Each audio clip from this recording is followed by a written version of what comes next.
press the bell icon on the YouTube app and never miss another update. Hello students, ನಾವು ಇಂದಿನ ಕ್ಲಾಸಲ್ಲಿ ಲಂಬ ಕೋನ, ಲಂಬ ವಿಕರ್ಣ ಕೋನ, ಲಂಬ ವಿಕರ್ಣ ಬಾಹು ಮತ್ತು ಯಾವುದು ಬಾಹು ಸರ್ವಸಮ್ಮತೆಯ ನಿಯಮದ ಮೇಲೆ ಉದಾಹರಣೆ ಲೆಕ್ಕಗಳು ಮತ್ತು ಅಲ್ಲಿರ್ತಕ್ಕಂಥ ನಿಯಮಗಳೇನು ಅನ್ನೋದ್ರ ಬಗ್ಗೆ ತಿಳ್ಕೊಂಡಿದ್ವಿ. ಸೊ ಇವತ್ತಿನ ಕ್ಲಾಸಲ್ಲಿ ಆ ಉದಾಹರಣೆ 2 ಲೆಕ್ಕಗಳಿದ್ವಲ್ವ, ಅದರಲ್ಲಿ ಒಂದು ಲೆಕ್ಕ ನಾನು ಮಾಡಿಸಿದ್ದೆ, ಇನ್ನೊಂದು ರಿಮೈನಿಂಗ್ ಇತ್ತು. ಸೊ ಅದನ್ನು ನಾವು ಇವತ್ತಿನ ಕ್ಲಾಸಲ್ಲಿ ತಿಳ್ಕೊಳ್ಳೋಣ. ಸೊ ಇಲ್ಲಿ ನೋಡಿ, 2ನೇ ಉದಾಹರಣೆಯಲ್ಲಿ ಏನಿದೆ ಅಂತ ಅಂದರೆ, ಪಿ ಬಿಂದುವು ಎ ಬಿಂದುವಿನಲ್ಲಿ ಛೇದಿಸುವ, ಅಂದರೆ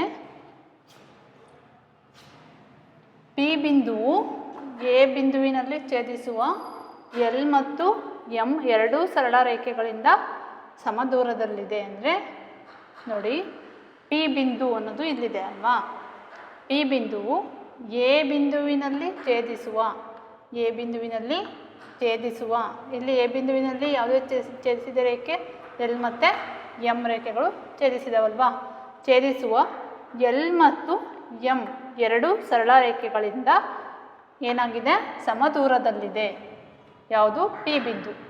ಎ ಅನ್ನೋ ಬಿಂದುವಿನ ಮೂಲಕ ಎಲ್ ಮತ್ತು ಎಂ ರೇಖೆಗಳು ಹಾದು ಹೋಗಿದ್ದಾವೆ.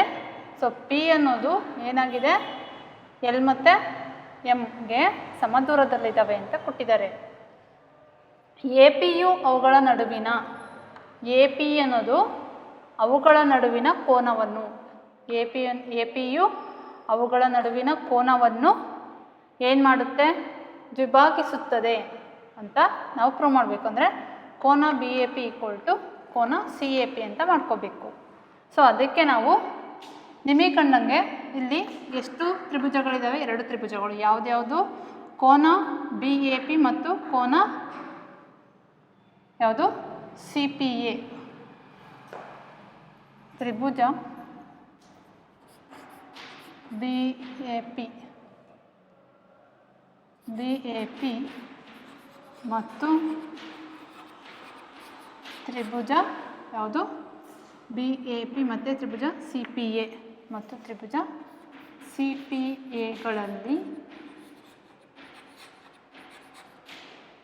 ಎಗಳಲ್ಲಿ B P equal to P C ಅಂತ ಬರೀಬೋದಾ?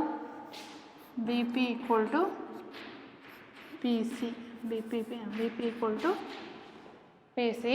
ನೋಡಿ, ಕೋನ P B A equal to ಕೋನ ಪಿ ಸಿ ಎ, ಕೋನ P B A equal to ಕೋನ ಪಿ ಸಿ ಎ, ಕೋನ P C A equal to 90 degree.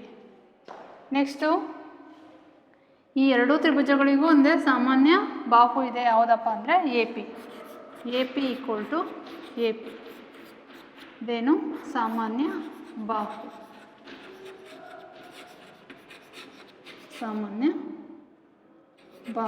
ಇಲ್ಲಿ ಯಾವ ನಿಯಮನ ಅಪ್ಲೈ ಮಾಡಿದ್ದೀವಿ ಅಂದರೆ, ಲಂಬ ಕೋನ ಕರ್ಣ ಬಾಹು.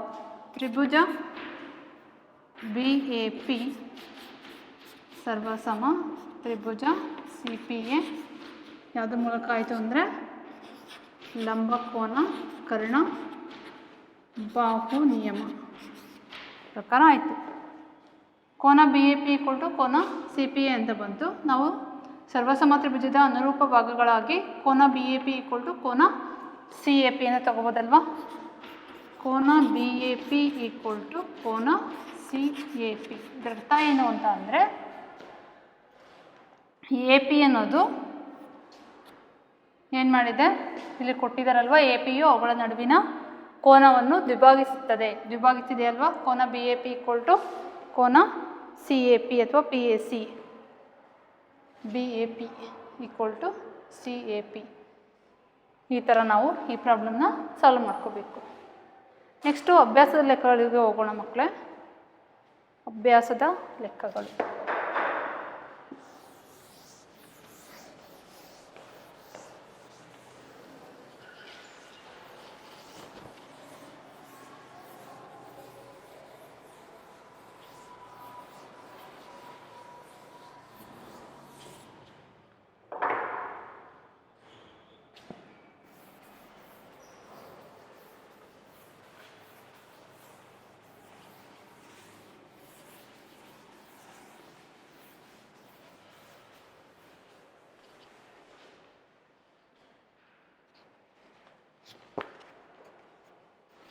ಅಭ್ಯಾಸ 5.3 ಅದರಲ್ಲಿ ಫಸ್ಟ್ ಒನ್ನು ಒಂದೇ ಪಾದ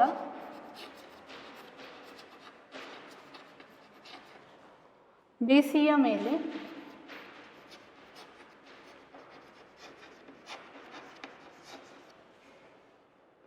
ತ್ರಿಭುಜ ABC ಮತ್ತು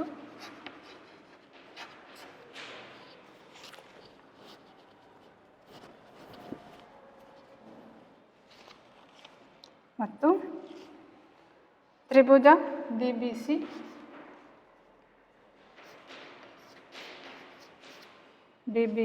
ಸಮದ್ವಿಬಾಹು ತ್ರಿಭುಜಗಳು ನಿಂತಿವೆ. ಸಮದ್ವಿಬಾಹು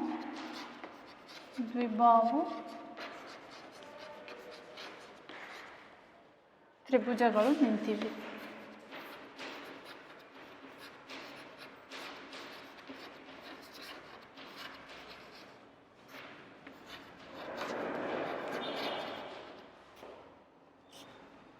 ಎ ಮತ್ತು ಡಿ ಶೃಂಗಗಳು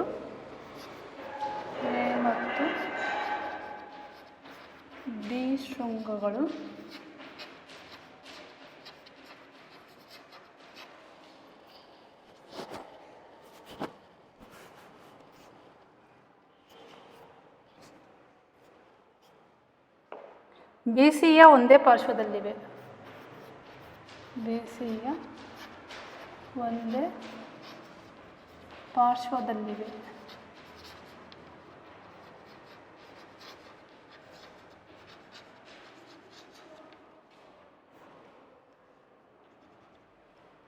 ADಯನ್ನು ವೃದ್ಧಿಸಿ.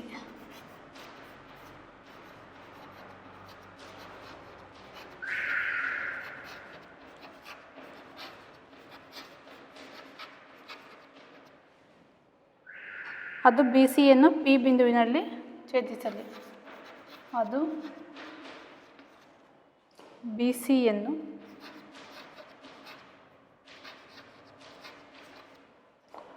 P ಬಿಂದುವಿನಲ್ಲಿ ಛೇದಿಸಲಿ.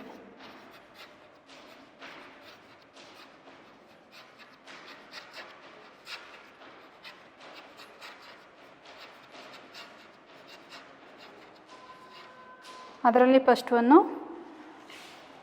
ತ್ರಿಭುಜ ABD ಸರ್ವಸಮ ತ್ರಿಭುಜ ACD. ಎರಡನೇದೇನಪ್ಪ ಅಂದರೆ ತ್ರಿಭುಜ ABP ಸರ್ವಸಮ ತ್ರಿಭುಜ ACP. ಮೂರನೇದು ಕೋನ A ಮತ್ತು ಕೋನ D ಯನ್ನು AB ದ್ವಿಭಾಗಿಸುತ್ತದೆ. ಕೋನ A ಮತ್ತು ಕೋನ D ಅನ್ನು AP ದ್ವಿಭಾಗಿಸುತ್ತದೆ.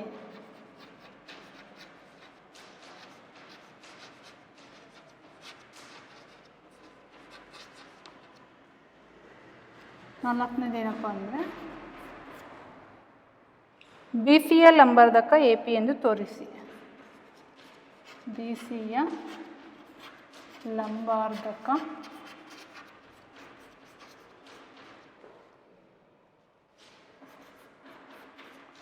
AP ಎಂದು ತೋರಿಸಿ.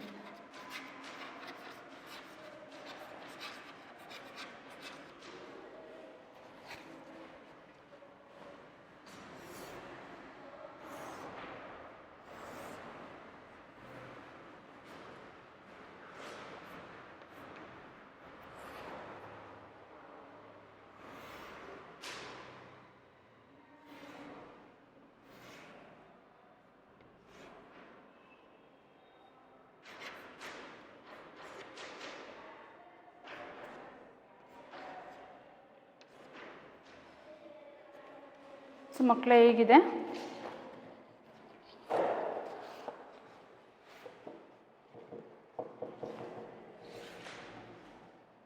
ನೋಡಿ, ಇದು ಕ್ವಶನ್ ಫಸ್ಟ್ ಅರ್ಥ ಮಾಡ್ಕೊಳ್ಳೋಣ. ಒಂದೇ ಪಾದ BCಯ ಮೇಲೆ, BC ಅನ್ನೋದು ಪಾದ ಅಲ್ವಾ? ABC ತ್ರಿಭುಜಕ್ಕೆ BC ಅನ್ನೋದು ಪಾದ. ಒಂದೇ ಪಾದ ಬಿ ಸಿಯ ಮೇಲೆ ತ್ರಿಭುಜ ಎ ಬಿ ಸಿ ಮತ್ತು ತ್ರಿಭುಜ ಡಿ ಬಿ ಸಿ ಎರಡೂ ಇದೆ ಅಲ್ವಾ. ಅವೆರಡೂ ತ್ರಿಭುಜಗಳು ಸಮದ್ವಿಬಾಹು ತ್ರಿಭುಜಗಳು ಅಂತ ಕೊಟ್ಟಿದ್ದಾವೆ. ಅವೆರಡೂ ನಿಂತ್ಕೊಂಡಿದ್ದಾವೆ, ಯಾವುದ್ರ ಮೇಲೆ? ಒಂದೇ ಪಾದ ಬಿ ಸಿಯ ಮೇಲೆ ನಿಂತಿವೆ. ಎ ಮತ್ತು ಡಿ ಶೃಂಗಗಳು, ಎ ಒಂದು ಶೃಂಗ, ಡಿ ಒಂದು ಶೃಂಗ ಅಲ್ವಾ. ಎರಡು ಶೃಂಗಗಳು ಬಿ ಸಿಯ ಒಂದೇ ಪಾರ್ಶ್ವದಲ್ಲಿವೆ. ಬಿ ಸಿಯ ಒಂದೇ ಪಾರ್ಶ್ವದಲ್ಲಿ ಎ ಮತ್ತು ಡಿ ಶೃಂಗಗಳು ಇದ್ದಾವೆ.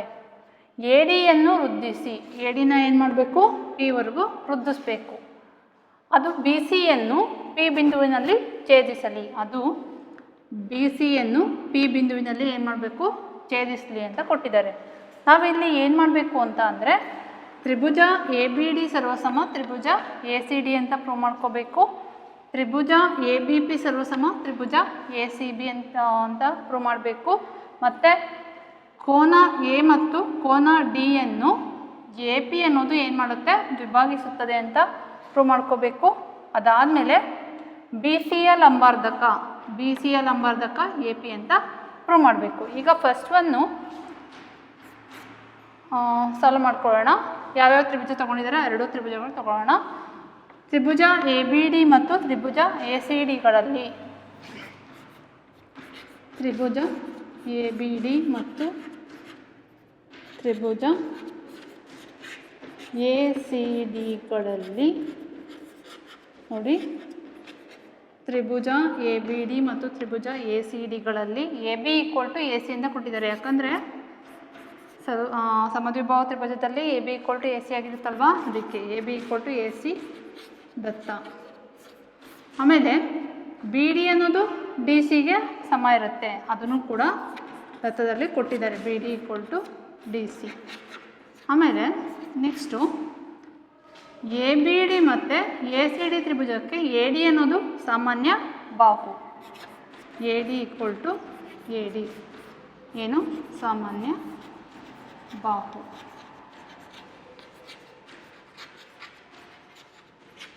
ಸೊ ಇಲ್ಲಿ ನಾವೇನಂತ ಬರಿಬೋದು? ನೆಕ್ಸ್ಟು ಬಾಹು ಬಾಹು ಬಾಹು ಸರ್ವಸಮ್ಮತೆಯ ನಿಯಮದ ಪ್ರಕಾರ ತ್ರಿಭುಜ ಎ ಬಿ ಡಿ ಸರ್ವಸಮ ತ್ರಿಭುಜ ಎ ಸಿ ಡಿ ಅಂತ ಬರಿಬೋದಲ್ವಾ. ನೆಕ್ಸ್ಟ್ ಏನು ಬರಿಬೋದಪ್ಪ ಅಂತ ಅಂದರೆ ಕೋನ ಬಿ ಎ ಡಿ ಸರ್ವಸಮ ತ್ರಿಭುಜದ ಅನುರೂಪ ಭಾಗಗಳಾಗಿ ಕೋನ B A D equal to ಕೋನ ಸಿ ಎ ಡಿ ಅಂತ ಬರಿಬೋದಾ? ಕೋನ B A P equal to ಕೋನ ಸಿ ಎ ಪಿ, ಕೋನ B A P equal to ಕೋನ ಸಿ ಎ ಪಿ ಅಂತ ಬರಿಬೋದಾ? ಇದು ಏನಂದರೆ ಸರ್ವಸಮ ತ್ರಿಭುಜದ ಅನುರೂಪ ಭಾಗಗಳಾಗಿ ತಗೊಂಡಿದ್ದೀವಿ. ಸೊ ಹಾಗೆ ಬರಿಬೋದು. ಅಂದರೆ ಏನರ್ಥ? ಬಿ ಪಿ ಅನ್ನೋದು ಏನ ದ್ವಿಭಾಗಿಸುತ್ತದೆ ಅಂತ ಬಂತು. ಮತ್ತು ಡಿನ ಹೆಂಗೆ ದ್ವಿಭಾಗಿಸುತ್ತೆ ಎ ಪಿ ಅನ್ನೋದು ನೋಡೋಣ. ಸೊ ಫಸ್ಟ್ ಇದು ನೋಡ್ಕೊಳ್ಳಿ.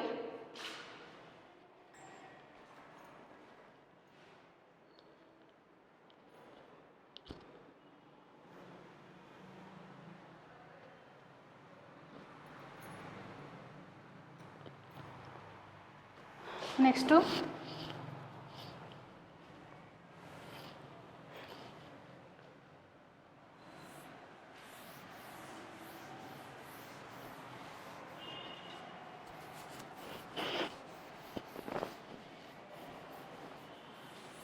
ಕೋನ B A P equal to ಕೋನ ಸಿ ಎ ಪಿ ಬಂತು.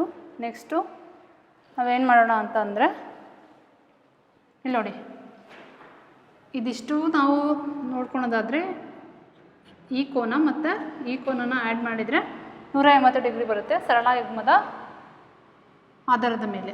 ಕೋನ ಎ ಡಿ ಬಿ ಪ್ಲಸ್ ಕೋನ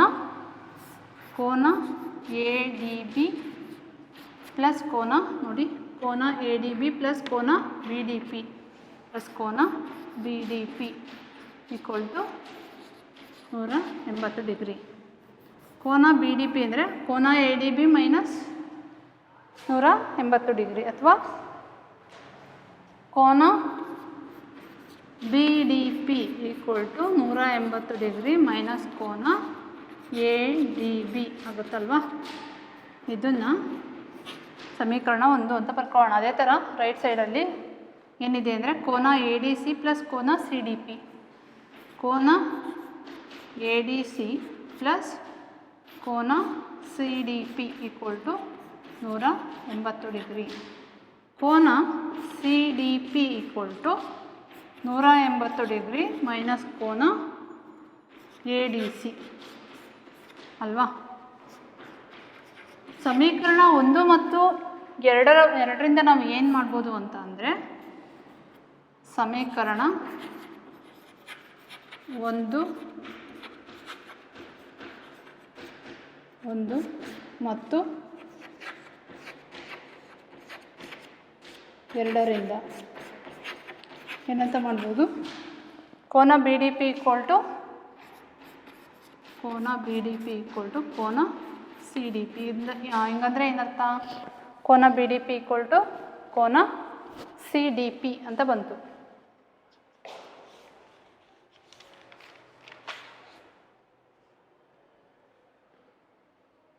ಕೋನ B D P equal to ಕೋನ ಸಿ ಡಿ ಪಿ ಅಂತ ಬಂದಲ್ವಾ. ಸೊ ಇದರಿಂದ ಏನು ಹೇಳ್ಬೋದು ಅಂತ ಅಂದರೆ, ಎ ಪಿ ಅನ್ನೋದು ಕೋನ ಡಿನ ಕೂಡ ವಿಭಾಗಿಸುತ್ತದೆ ಅಂತ ಹೇಳ್ಬೋದಲ್ವಾ. ನೆಕ್ಸ್ಟು ನಾವು ಏನನ್ನ ಸಾಲ್ವ್ ಮಾಡಿದ್ವಿ ಅಂತ ಅಂದರೆ, ಫಸ್ಟ್ ಒನ್ ಮತ್ತು ಥರ್ಡ್ ಒನ್ನ ಸಾಲ್ವ್ ಮಾಡ್ದಂಗೆ ಆಯಿತು. ನೆಕ್ಸ್ಟು ನಾವು ಏನು ಮಾಡೋಣ, ಇನ್ನೂ 2 ತ್ರಿಭುಜಗಳನ್ನ ಸರ್ವಸಮ ಅಂತ ಪ್ರೂವ್ ಮಾಡಿ ಅಂತ ಕೇಳಿದಾರಲ್ವ, ಅವನ್ನ ನಾವು ಪ್ರೂವ್ ಮಾಡ್ಕೊಳ್ಳೋಣ.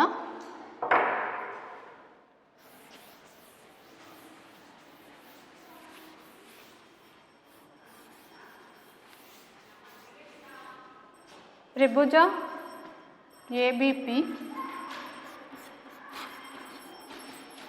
ಮತ್ತು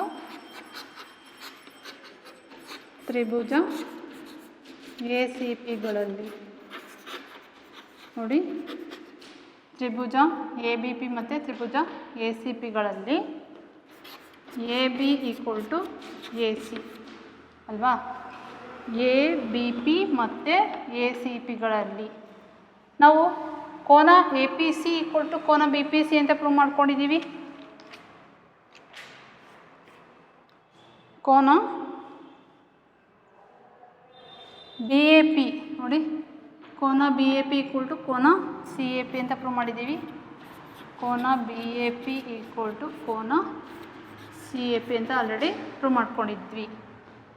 next A B equal to A C, ಕೋನ B A P equal to ಕೋನ ಸಿ ಎ ಪಿ. ಯಾವುದು ತ್ರಿಭುಜದಲ್ಲಿ, ಎ ಬಿ ಪಿ ಮತ್ತು ಎ ಸಿ ಪಿ ತ್ರಿಭುಜದಲ್ಲಿ ಎ ಪಿ ಅನ್ನೋದು ಸಾಮಾನ್ಯ ಬಾಹು ಅಲ್ವಾ. A P equal to A P ಸಾಮಾನ್ಯ ಬಾಹು ನೋಡಿ. ಬಾಹು ಕೋನ ಬಾಹು ಸರ್ವಸಮತೆಯ ನಿಯಮದ ಪ್ರಕಾರ ತ್ರಿಭುಜ ಯಾವುದು, ಎ ಬಿ ಪಿ ಸರ್ವಸಮ ತ್ರಿಭುಜ ಎ ಸಿ ಪಿ ಅಂತ ಬಂತು. ಇದು ಯಾವ ನಿಯಮದ ಪ್ರಕಾರ, ಬಾಹು ಕೋನ ಬಾಹು ನಿಯಮದ ಪ್ರಕಾರ ಅಲ್ವಾ. ನೆಕ್ಸ್ಟು ಸರ್ವಸಮ ತ್ರಿಭುಜದ ಅನುರೂಪ ಭಾಗಗಳಾಗಿ ಕೋನ A P B equal to ಕೋನ ಎ ಬಿ ಪಿ ಸಿ ಅಂತ ತಗೋಬೋದಾ. ಕೋನ A P C equal to ಕೋನ A P B equal to ಕೋನ ಎ ಪಿ ಸಿ ಏನಂದರೆ ಸರ್ವಸಮ ತ್ರಿಭುಜದ ಅನುರೂಪ ಭಾಗಗಳಾಗಿ ತಗೋಬೋದು. ಈ ಥರ ಇದನ್ನು ಸಾಲ್ವ್ ಮಾಡ್ಕೋಬೇಕು ಮಕ್ಕಳೇ. ಸೊ ನೆಕ್ಸ್ಟು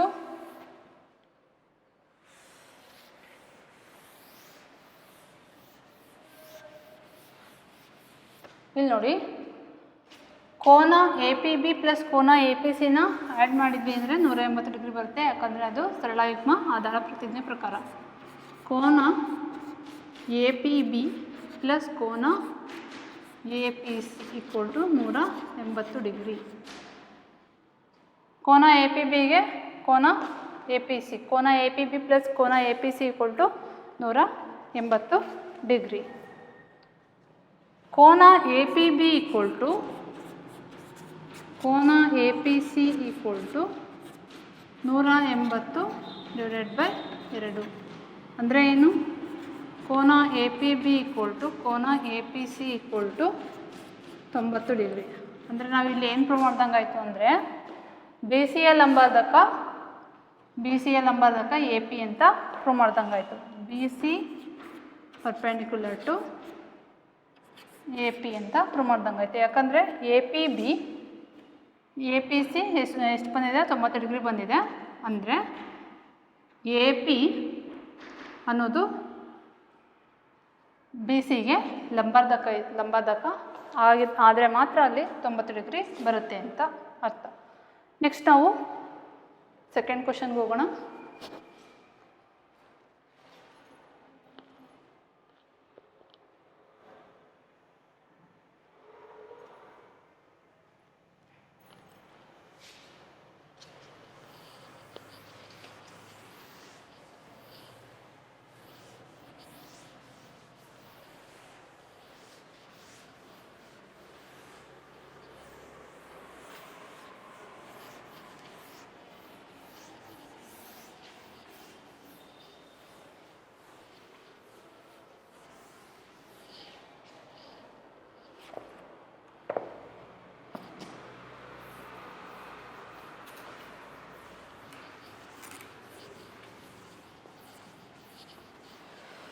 ಸೊ ಸೆಕೆಂಡ್ ಕ್ವಶನಲ್ಲಿ ಏನಿದೆ ಅಂತ ನೋಡೋಣ ಮಕ್ಕಳೇ.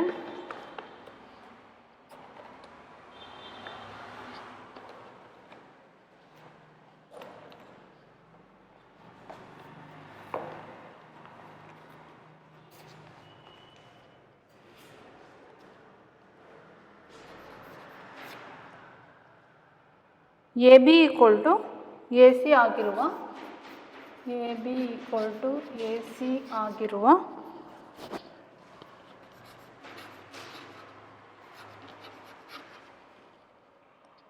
ಒಂದು ಸಮದ್ವಿಬಾಹು ತ್ರಿಭುಜದಲ್ಲಿ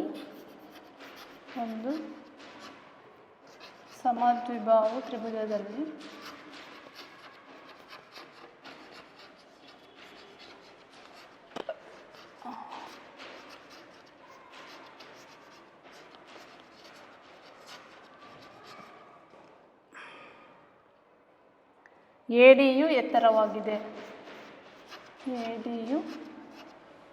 ಎತ್ತರವಾಗಿದೆ.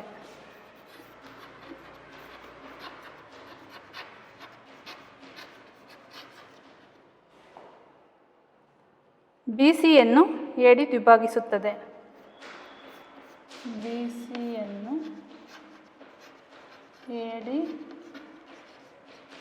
ದ್ವಿಭಾಗಿಸುತ್ತದೆ.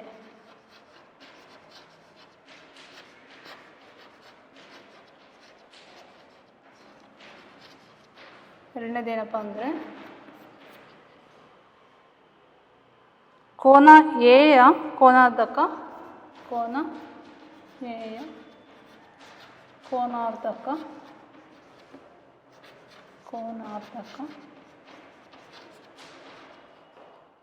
ಎಡಿ ಎಂದು ತೋರಿಸಿ.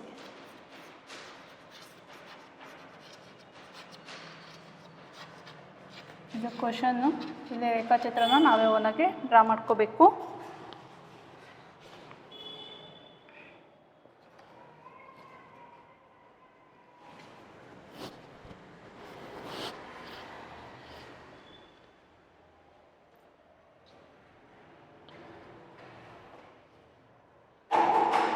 ನೋಡಿ ಮಕ್ಕಳಲ್ಲಿ A B equal to A C ಆಗಿರುವ ಒಂದು ಸಮದ್ವಿಬಾಹು ತ್ರಿಭುಜದಲ್ಲಿ, ಅಂದರೆ ಇಲ್ಲಿ ಎ ಬಿ ಸಿ ತ್ರಿಭುಜನ ನಾವು ಡ್ರಾ ಮಾಡ್ಕೋಬೇಕು. ಯಾಕಂದರೆ A B equal to A C ಎಂದಾಗ ಎ ಬಿ ಸಿ ತ್ರಿಭುಜನೇ ಬರುತ್ತೆ ಅಲ್ವಾ.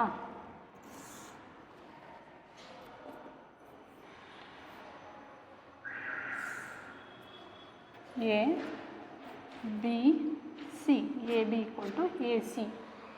ಎ ಡಿಯು ಎತ್ತರವಾಗಿದೆ. ಎ ಡಿ ಅನ್ನೋದು ಎ ಬಿ ಸಿ ತ್ರಿಭುಜದ ಎತ್ತರವಾಗಿದೆ. ಈ ಥರ.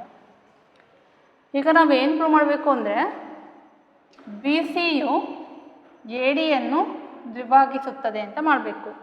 ಆಮೇಲೆ ಕೋನ ಎಯ ಕೋನಾರ್ಧಕ ಎ ಡಿ ಅಂತ ಪ್ರೂವ್ ಮಾಡಬೇಕು. ಕೋನ ಎನ ಕೋನಾರ್ಧಕ ಯಾವುದು, ಎ ಡಿ ಅಂತ ಪ್ರೂವ್ ಮಾಡ್ಕೋಬೇಕು. ನೋಡಿ ಮಕ್ಕಳೇ, ಇಲ್ಲಿ ನಾವು ಯಾವ ತ್ರಿಭುಜ ತಗೊಳ್ಳೋಣ ಅಂದರೆ ತ್ರಿಭುಜ ಎ ಬಿ ಡಿ ಮತ್ತು ತ್ರಿಭುಜ ಎ ಸಿ ಡಿ ತಗೊಳ್ಳೋಣ. ತ್ರಿಭುಜ ಎ ಬಿ ಡಿ ಮತ್ತು ತ್ರಿಭುಜ ಎ ಸಿ ಡಿಗಳಲ್ಲಿ ಅವ್ರು ಏನು ಕೊಟ್ಟಿದ್ದಾರೆ, A B equal to A C ಅಂತ ಕೊಟ್ಟಿದ್ದಾರಲ್ವ, A B equal to A C ಅಂತ ಕೊಟ್ಟಿದ್ದಾರೆ. ಇದು ಎರಡು ಸಮದ್ವಿಬಾಹು ತ್ರಿಭುಜ. ಸಮದ್ವಿಬಾಹು ತ್ರಿಭುಜದ ಅಭಿಮುಖವಾಗಿರುವ ಕೋನಗಳು ಏನಾಗಿರ್ತವೆ, ಸಮವಾಗಿರ್ತವೆ ಅಂತ ಗೊತ್ತಿದೆ. ಸೊ ಹಂಗಾಗಿ ನಾವು ಕೋನ ಬಿ ಈಕ್ವಲ್ ಟು ಕೋನ ಸಿ ಅಂತ ಬರ್ಕೋಬೋದಲ್ವಾ. ನೆಕ್ಸ್ಟು ಈ ಎರಡು ತ್ರಿಭುಜಗಳಿಗೆ ಎ ಡಿ ಅನ್ನೋದು ಸಾಮಾನ್ಯ ಬಾಹು. A D equal to A D ಸಾಮಾನ್ಯ ಬಾಹು. ಇದು ದತ್ತ. ಇದು ಪ್ರಮೇಯ 5.2.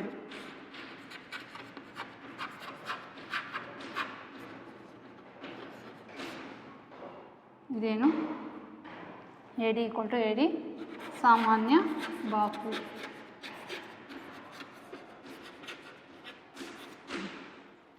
ಈಗ ತ್ರಿಭುಜ ಎ ಬಿ ಡಿ ಸರ್ವಸಮ ತ್ರಿಭುಜ ಎ ಸಿ ಡಿ ಆಯಿತು. ಯಾವ ನಿಯಮ ಇದು, ಬಾಹುಕೋನ ಬಾಹು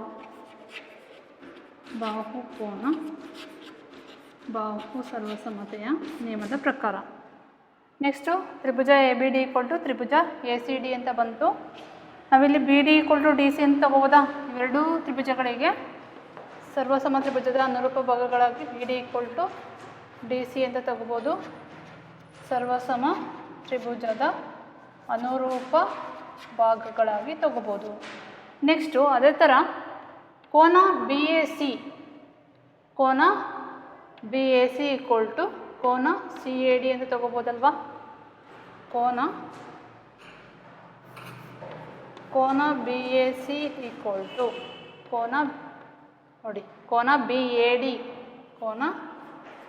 ಡಿ ಈಕ್ವಲ್ ಟು ಕೋನ ಸಿ ಎ ಡಿ. ಕೋನ ಸಿ ಎ ಡಿ ಅಂದರೆ ಏನರ್ಥ, ಎ ಡಿ ಅನ್ನೋದು ಎ ಡಿಯ ಕೋನ ಕೋನಾರ್ಧಕ ಎ ಡಿ ಅನ್ನೋದು ನಮಗೆ ಗೊತ್ತಾಯಿತು. ಸೊ ಇಲ್ಲಿ ಎರಡು ಪ್ರೂವ್ ಆದಂಗಾಯಿತು. ಬಿ ಸಿಯನ್ನು ಎ ಡಿ ವಿಭಾಗಿಸುತ್ತದೆ ಮತ್ತು ಕೋನ ಕೋನಾರ್ಧಕ ಎ ಡಿ ಅಂತ ತೋರಿಸ್ದಂಗಾಯಿತು.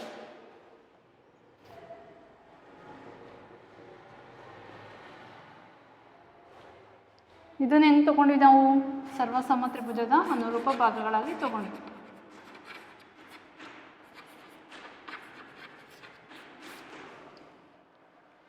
ಇದು ಎರಡನೇ ಪ್ರಾಬ್ಲಮ್. ನಾವು ನೆಕ್ಸ್ಟು ಮೂರನೇ ಪ್ರಾಬ್ಲಮ್ ಸಾಲ್ವ್ ಮಾಡ್ಕೊಳ್ಳೋಣ. ಸೊ ನೋಡ್ಕೊಳ್ಳಿ ಒಂದು ಟೈಮ್.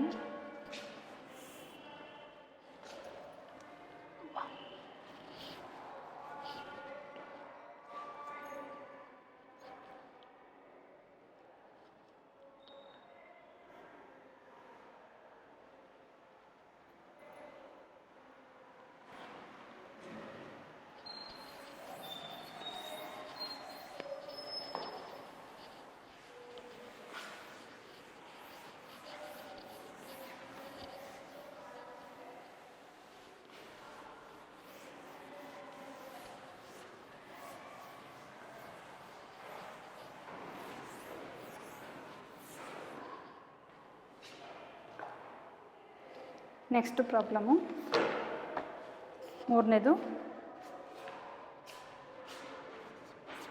ತ್ರಿಭುಜ ಎ ಬಿ ಸಿಯ ಎರಡು ಬಾಹುಗಳಾದ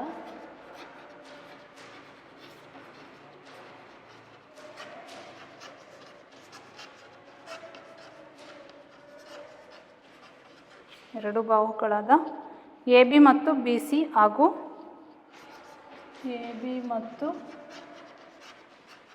ಬಿ ಸಿ ಹಾಗೂ ಮಧ್ಯರೇಖೆ ಎ ಎಂಗಳು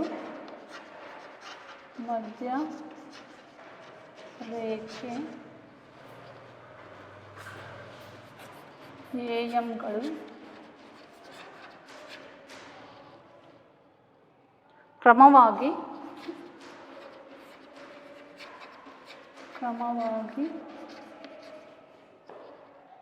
ತ್ರಿಭುಜ ಪಿ ಕ್ಯೂ ಆರ್ನ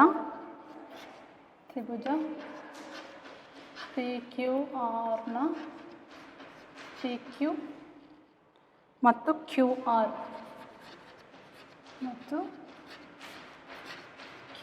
ಆರ್ ಹಾಗೂ ಮಧ್ಯರೇಖೆ ಪಿ ಎನ್ಗೆ ಸಮವಾಗಿವೆ. ಹಾಗೂ ಕ್ಯೂ ಆರ್ ಹಾಗೂ ಮಧ್ಯರೇಖೆ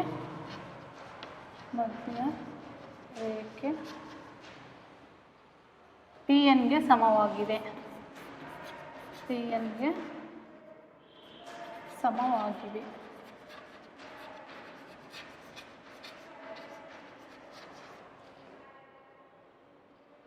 ಅದರಲ್ಲಿ ಫಸ್ಟ್ ಒನ್ನು ತ್ರಿಭುಜ A B M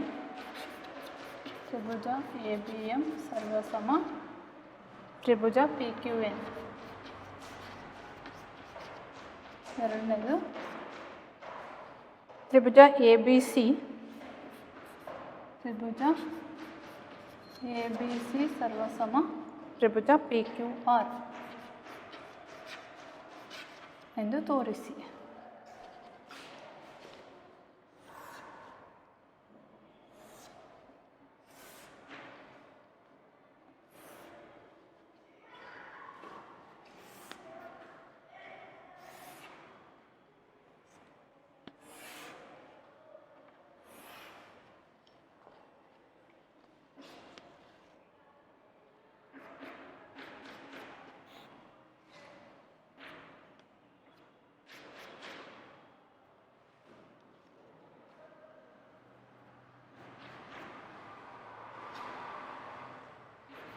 A B C M P Q R.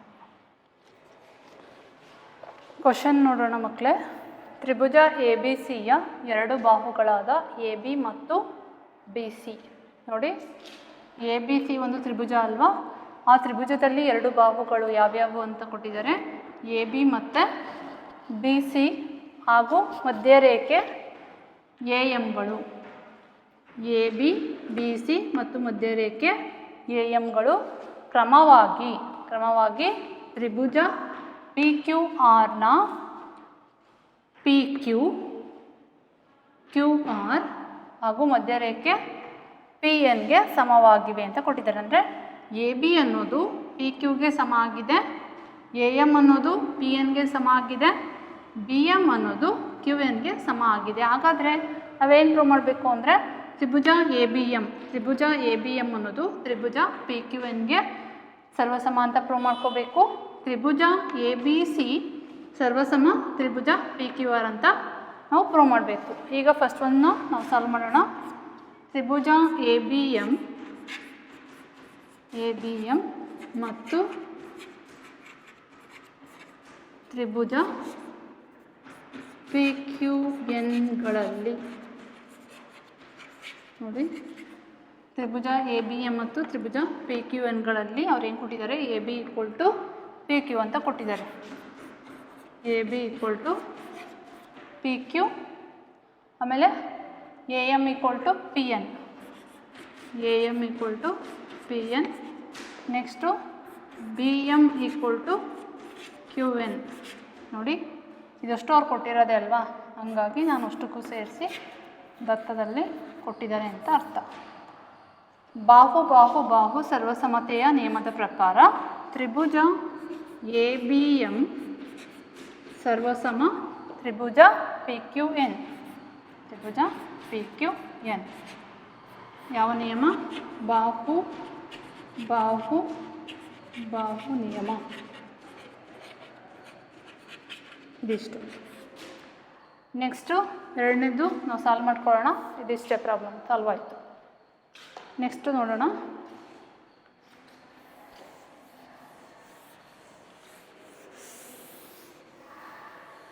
Next ಎರಡನೇದು ಏನಪ್ಪ ಅಂದರೆ ತ್ರಿಭುಜ ಎ ಬಿ ಸಿ ಸರ್ವಸಮ ತ್ರಿಭುಜ P Q R.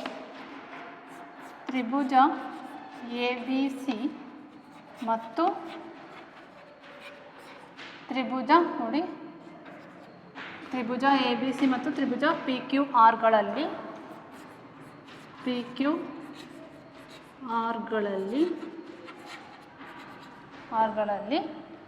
A B equal to P Q ಅಂತ ಬರಿಬೋದಲ್ವಾ.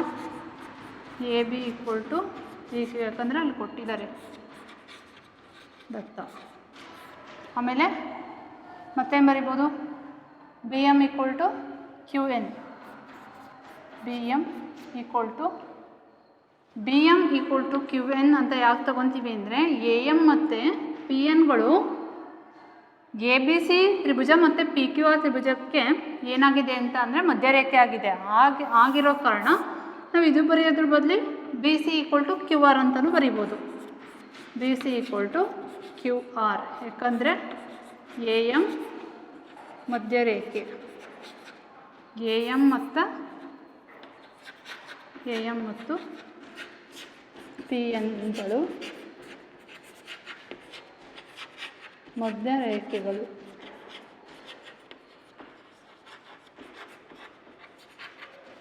ನೋಡಿ, ಮಧ್ಯರೇಖೆ ಆದಾಗ ಇದಕ್ಕೆ ಸಮ ಇದೆ ಅಂದರೆ ಎ ಬಿ ಅನ್ನೋದು ಪಿ ಕ್ಯೂಗೆ ಸಮ ಇದೆ, ಬಿ ಸಿ ಅನ್ನೋದು ಕ್ಯೂ ಆರ್ಗೆ ಸಮ ಇದ್ದಾಗ ಎ ಸಿ ಅನ್ನೋದು ಕೂಡ ಪಿ ಆರ್ಗೆ ಸಮ ಇರುತ್ತೆ. A C equal to P R. ನೋಡಿ, ಬಾಹು ಸರ್ವಸಮತೆಯ ನಿಯಮದ ಪ್ರಕಾರ ತ್ರಿಭುಜ ಎ ಬಿ ಸಿ ಸರ್ವಸಮ ತ್ರಿಭುಜ ಪಿ ಕ್ಯೂ ಆರ್. ಇದು ಯಾವ ನಿಯಮ? ಬಾಹು ನಿಯಮ. ಈ ಥರ ಸಾಲ್ವ್ ಮಾಡ್ಕೋಬೇಕು.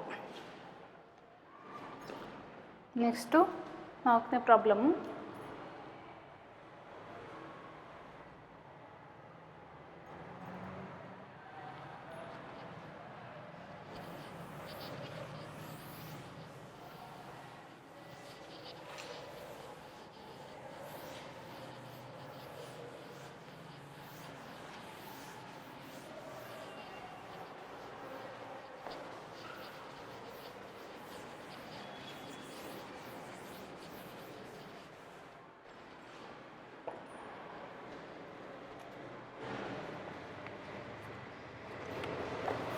ಬಿ ಇ ಮತ್ತು ಸಿ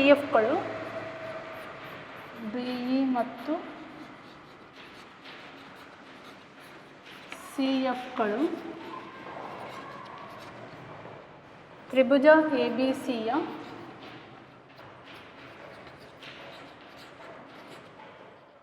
ಸಮ ಎತ್ತರಗಳಾಗಿವೆ.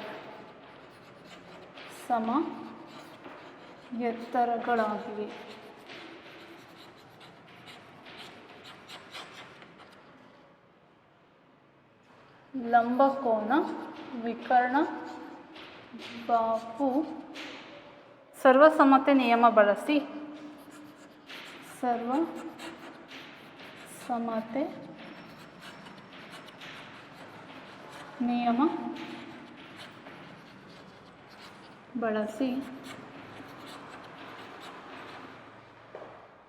ಎ ಬಿ ಸಿ ಒಂದು ಸಮದ್ವಿಬಾಹು ತ್ರಿಭುಜ ಎಂದು ಸಾಧಿಸಿ. ಎ ಬಿ ಸಿ ಒಂದು ಸಮದ್ವಿಬಾಹು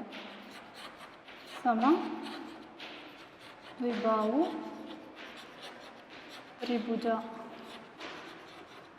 ಎಂದು ಸಾಧಿಸಿ ಅಂತ ಇದೆ. ನೋಡಿ ಮಕ್ಕಳೇ, ಇದಕ್ಕೂ ಜಾಮೆಟ್ರಿಕಲ್ ಫಿಗರ್ ಕೊಟ್ಟಿಲ್ಲ, ನಾವು ಡ್ರಾ ಮಾಡ್ಕೋಬೇಕಾಗಿದೆ. ಬಿ ಇ ಮತ್ತು ಸಿ ಎಫ್ಗಳು ತ್ರಿಭುಜ ಎ ಬಿ ಸಿಯ ಸಮ ಎತ್ತರಗಳು. ಅಂದರೆ ನಾವಿಲ್ಲಿ ಎ ಬಿ ಸಿಯನ್ನು ತ್ರಿಭುಜನ ಡ್ರಾ ಮಾಡ್ಕೋಬೇಕು. ಓಕೆನಾ? ಇದು ಎ ಬಿ ಸಿಯನ್ನು ತ್ರಿಭುಜ,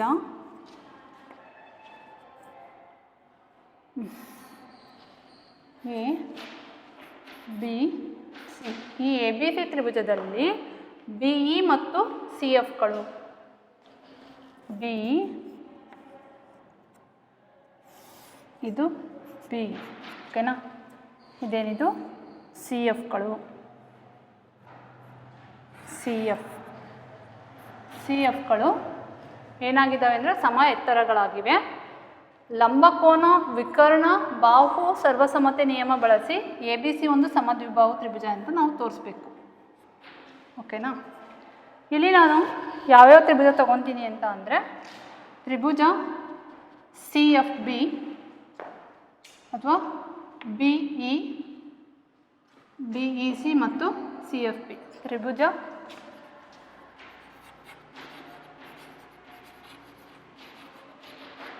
ತ್ರಿಭುಜ ಬಿ ಇ ಸಿ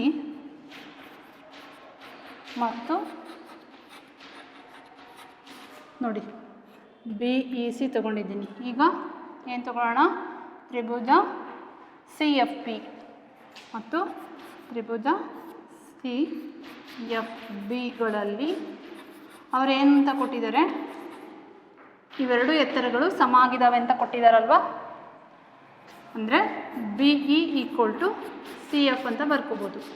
ನೆಕ್ಸ್ಟು ಇವು ಎತ್ತರಗಳಾದಾಗ ಇಲ್ಲಿ ಇರೋ ಕೋನಗಳು 90 ಡಿಗ್ರಿ ಇರ್ತವೆ ಅಂತ ನಿಮ್ಗೆ ಗೊತ್ತಿದೆ.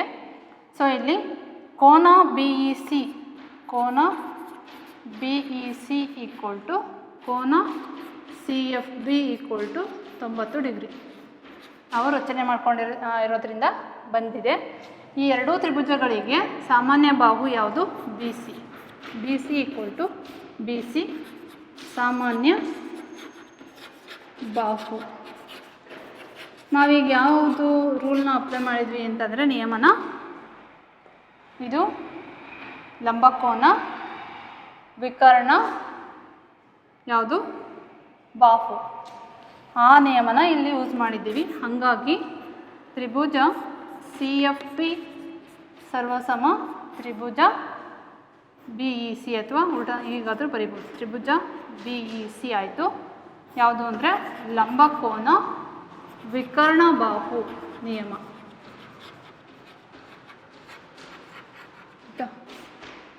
ಆಮೇಲೆ ಸಿ ಎಫ್ ಪಿ ಕೊಟ್ಟು ಬಿ ಇ ಸಿ ಆದರೆ ಈ ತ್ರಿಭುಜ ಈ ಸಮ ಅನ್ನೋದು ಈ ಸಮಕ್ಕೆ ಸಮ ಆಯಿತು. ಅಂದರೆ ಸಿ ಎಫ್ ಪಿ ಇವೆರಡು ಸಮ ಇದ್ದಾಗ ನೋಡಿ, ಇವೆರಡು ಸಮ ಇದ್ದಾಗ ಅವುಗಳ ಅಭಿಮುಖ ಕೋನಗಳೇನಾಗಿರ್ತವೆ? ಸಮ ಇರ್ತವೆ. ಅಂದರೆ ಕೋನ ಬಿ ಈಕ್ವಲ್ ಟು ಕೋನ ಸಿ.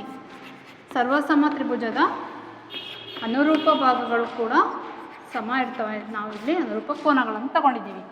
ಕೋನ ಬಿ ಈಕ್ವಲ್ ಟು ಕೋನ ಸಿ. ನಿಮಗೆ ಗೊತ್ತಿದೆ, ಒಂದು ತ್ರಿಭುಜದಲ್ಲಿ ಎರಡು ಕೋನಗಳು ಸಮ ಇದ್ದಾಗ ಅವುಗಳ ಅನುರೂಪ ಬಾಹುಗಳು ಕೂಡ ಸಮ ಇರ್ತವೆ ಅಂತ ಅರ್ಥ ಅಲ್ವಾ.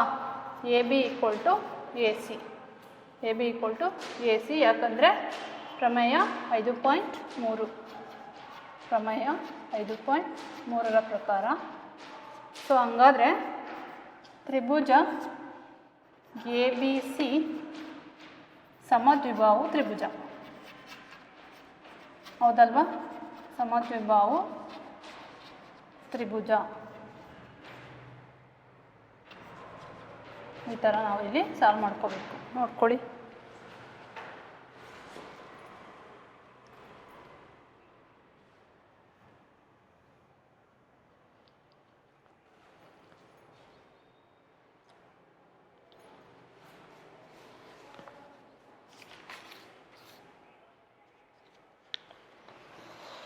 ಮಕ್ಕಳು, ಇದರಲ್ಲಿ ಇನ್ನೊಂದು ಪ್ರಾಬ್ಲಮ್ ಉಳಿತು. ಸೊ ನಾವು ನೆಕ್ಸ್ಟ್ ಕ್ಲಾಸಲ್ಲಿ ಅದನ್ನು ಸಾಲ್ವ್ ಮಾಡಿಕೊಂಡು ನೆಕ್ಸ್ಟ್ ಕಾನ್ಸೆಪ್ಟು ತ್ರಿಭುಜಗಳಲ್ಲಿನ ಅಸಮಾನತೆ ಅಂತ ಬರುತ್ತೆ, ಅದನ್ನು ಆ ಕಾನ್ಸೆಪ್ಟನ್ನ ತಿಳ್ಕೊಳ್ಳೋಣ. So thank you.